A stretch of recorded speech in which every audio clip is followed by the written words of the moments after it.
Hello, beautiful humans, and welcome to the Mental Wellness Wake Up Show, a weekly podcast where growth minded, creative people come to learn best practices from both spirituality and psychology that create lasting well being. I am your host, mental wellness expert, improvised acting teacher, therapist, and coach, Dawn McMillan. Let's get to it. Y'all. Today has been a day. Boy, howdy. Lots of stuff going on. People seem to be really activated. It's been challenging and trying for me, for my friends, for my coworkers and colleagues, for my family members. It's been a rough day. And I think when we have days like that, it's so validating to connect with other people who just say, yeah, some days are like that. I hear you. Without trying to cheer you up or make you feel wrong or convince you that you should just let it go or transcend. There's something really important about being allowed to feel your feelings and then process them. We want to short circuit the process so much in this culture. So I'm just going, whew, it has been a day. And with that, I want to talk about some of what's up for me is in and around overwhelm. I have a diversity of interests, and sometimes what that looks like is having a very full calendar and feeling a little bit scattered. One of my character traits, I was going to say weaknesses, you can judge for yourself. You know, as an introvert, I'm more of an ambivert, but I lean towards the introverted side. And I sometimes find it tiring to do the maintenance on my relationships.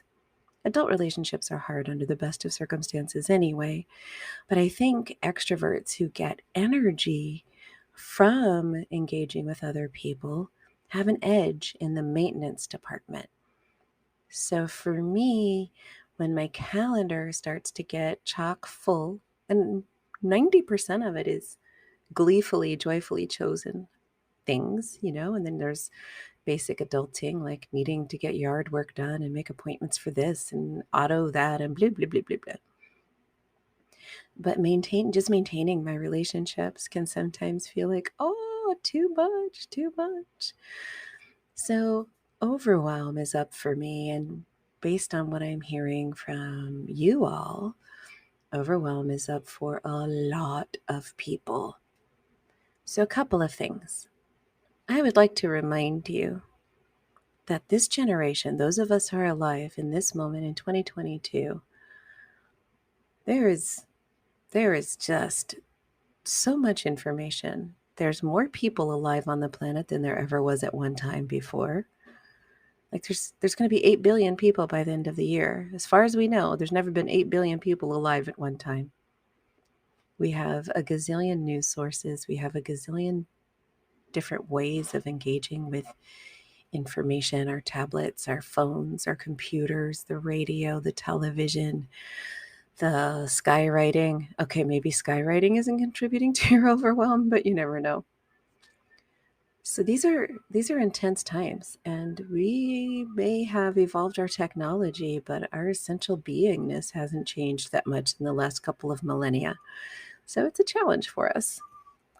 So when I think about overwhelm, I'm going to tell you what I tell my clients. This is what I tell my clients, and I had to remind myself, Dawn, if you were one of your clients, what would you tell you to do? So when you're confronted with overwhelm, one of the first things to do is to make a list. Oy, I know, you're like, wait, not a list? Yeah, a list. Make a list. David Allen has a beautiful body of work, it's old but good, called Getting Things Done. And his basic premise is that brains are for having ideas, not for holding them. And when you're holding ideas in your head, they don't always pop up at the time that's most helpful for you. For example, it is not helpful to remember you're out of mustard at 3 a.m. when you're trying to sleep. It is much more helpful to remember that you are out of mustard when you're at the grocery store. So he has this whole system for capturing all of the things, what I call dangling participles, what he calls open loops, into a system so that you can organize them and actually achieve them.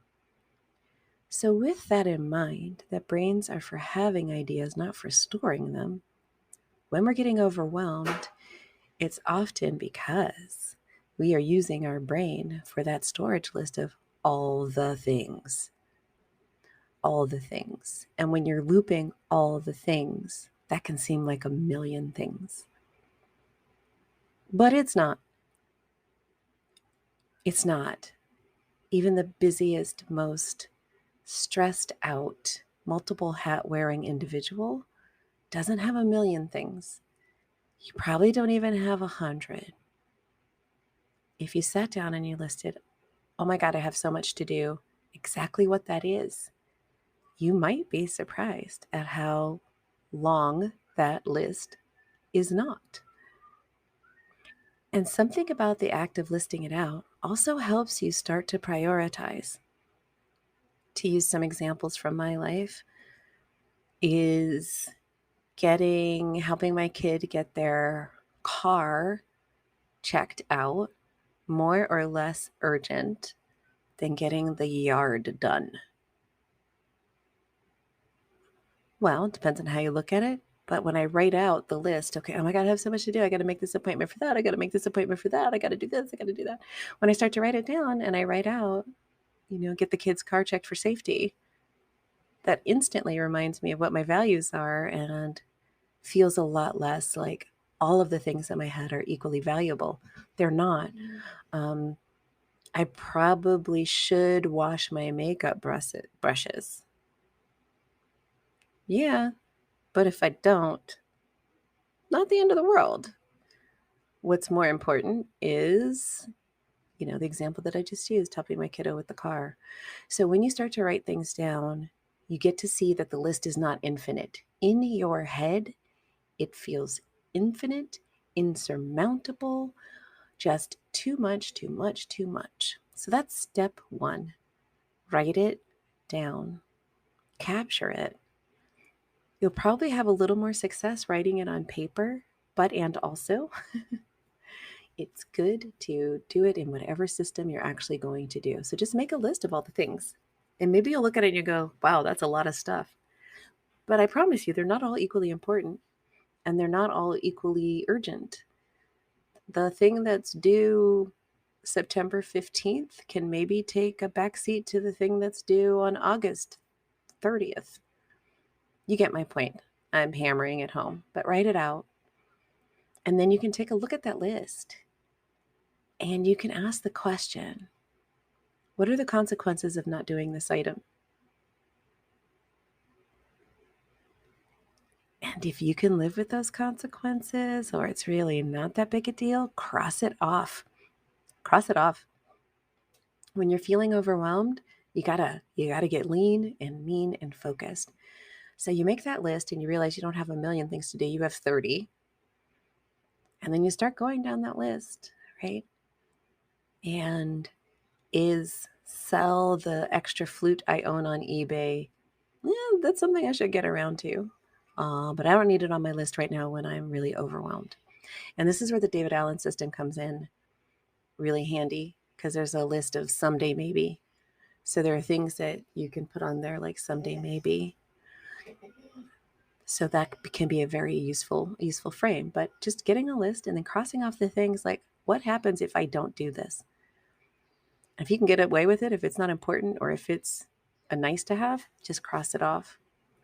And then take a look at what's left. And that's where we get into something that cognitive behavioral therapists call successive approximation. What? Successive approximation, a fancy word. So here's the premise. Instead of looking at one large impossible task, breaking it down into simpler and doable tasks makes the larger picture sound possible. So one of the reasons you might be feeling overwhelmed is that you have a project instead of a task. That's David Allen language. A project is anything that has more than one step. So, for example, you may feel overwhelmed because you need to throw grandma a birthday party. That is a project that has multiple steps. And if you just have, as many of us do, grandma on your list, your brain is going to freak out trying to figure out all the things that means. Does it mean call grandma? What does that mean? So what you can do is you take this list that you've just made of all the things, you cross off the stuff that you're like, I've got too much. I don't have to do that. It's okay if I don't do that. You cross that off. And then you take the things, if it's more than one step, it's a project, and you want to break that down into its steps. You're like, I feel overwhelmed just thinking about this. I know it's taking me longer to explain it to you than it will for you to do it.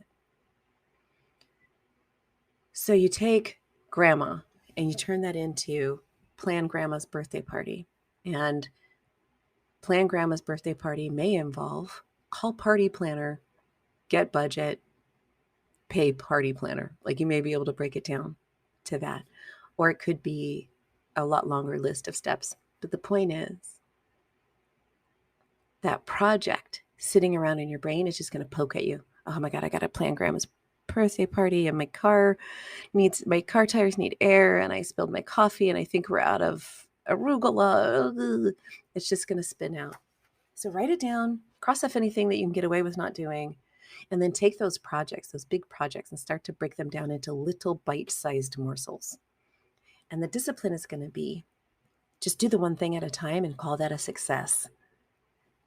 Just do the one thing. So if you take the mountain of work that needs to be finished, the mountain of things that are plaguing you, and you just break them down into steps, your discipline is when you cross one of those things off, whether it's because you've decided it doesn't need doing, or because you can delegate it, or because it was actually a little 2-minute task. And when you realize that, you just did it, right? You just call and cancel the vet appointment or whatever.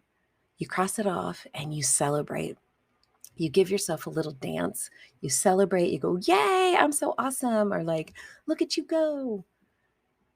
And every time you reinforce that even the smallest task is worth celebrating, you chip away at your overwhelm. You chip away. You chip away at your overwhelm. So full disclosure, I was feeling a little overwhelmed about recording the podcast. I have so many things going on in my brain. And narrowing it down to one was feeling overwhelming. It's feeling a little bit much. So what'd I do? I decided to just pick one. Ta-da! You go, Don! Woohoo! So to sum up, when you're feeling overwhelmed, it's because your brain is spinning around trying to store all of the ideas that you have. Your actual tasks are fewer than you think in the moment of overwhelm, and taking 5-10 minutes to write everything out is going to give you so much relief that you will want to congratulate and thank yourself for doing it. Cross off anything that you really can get away with not doing. Do those little things, those little 2-minute things, and break down the bigger projects into smaller steps. And every time you do any one of those things, celebrate the heck out of you. Celebrate. Even just to like, yeah, go me, or literally patting yourself on your back. My dad used to literally pat himself on the back. So he would get out there and he would grill and he'd make some delicious food and he would pat himself on the back and he would go, well, Mac, you did it again. So I invite you to take a page out of my dad's handbook, pat yourself on the back and go, well, Mac. You don't really have to call yourself Mac unless you want to. You did it again. Celebrate. Because aren't you worth celebrating? And isn't every small victory worth celebrating? That's one of the ways, that's a technique called savoring. That when you actually savor the moment, when you celebrate the moment, you are reinforcing those positive feelings and those accomplishments. And not to be all cliche, but the journey of 1,000 miles starts with a single step. So if you celebrate those steps, how much more are you going to appreciate when you've gone those 1,000 miles? Okay. You got this. I just want to breathe a sigh of relief, right? So maybe you can too. Take a big deep breath in and sigh it out. Just take 5 minutes to get all of the things that are spinning around in your head out of your head. You'll thank you, 1, just organically, and 2, because you're going to celebrate. So if you want to know more about the technique, you can look up I forgot the name. It's called successive approximation. We like to make fancy things, fancy words for stuff. You got to have jargon in order to sound important, but it's good. Successive approximation. Maybe next time we'll talk about behavioral activation. I make no promises, but that's another good CBT technique. And it's basically the idea of acting your way into feeling good. That's the whole thing. Take an action, any action, feel better. Okay, I'm babbling at this point. This is what happens when my brain is on overwhelm. So I am taking my own advice. I'm going to sit down. I'm going to write out all the things. And I'm going to calendar some of the things that have to get done. I'm going to set them in my calendar with a time and a place that's when that task is going to get done. And I'm going to delegate the heck out of anything I can find that can be delegated. And I'm going to have joyful crossing out like, nah, that's just an idea. I don't need to do that. All right. You're awesome. Thank you for listening. Can I please remind you? You are whole, perfect, and complete just the way you are. And just the way you are, right here and right now. You are worthy and deserving of all the good things. Until next time. I am so honored that you share time with me. If you've listened this far, then something here was of value to you. Would you please be a friend of the podcast and share it with at least one other person? The podcast is available on most platforms, including YouTube, and I need your help to get the word out. So please like, subscribe, and share, and a 5-star review on iTunes would be chef's kiss. Thank you so much. See you next time.